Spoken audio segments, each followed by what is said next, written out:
বিশ্ব জলবায়ু সম্মেলন কেন্দ্রে বৃহস্পতিবার ভয়াবহ আগুনের ঘটনায় এবারের আয়োজনের ছন্দপতন কাটিয়ে স্থানীয় সময়ে শুক্রবার শুরু হয় সমাপনী দিনের কার্যক্রম। শেষ দিনে লস অ্যান্ড ড্যামেজ ফান্ড নিয়ে আলোচনা এবং কপ প্রেসিডেন্টের ব্রিফিং ছাড়া বাকি অধিবেশনগুলো ছিল শূন্য। বন্ধ ছিল অংশগ্রহণকারী দেশগুলোর প্যাভিলিয়নও।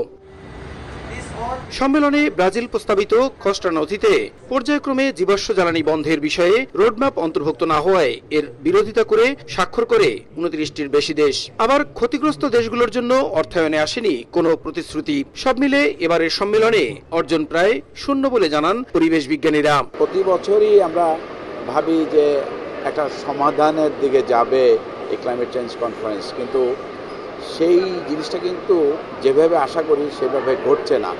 তবে অগ্রগতি হওয়া বিষয়গুলো নিয়ে বাংলাদেশ সহ স্বল্পোন্নত দেশগুলো জোটবদ্ধভাবে পদক্ষেপ নিলে তুরস্কে অনুষ্ঠিতব্য 31তম জলবায়ু সম্মেলনে ইতিবাচক সিদ্ধান্ত আসবে বলে মনে করেন বিশেষজ্ঞরা।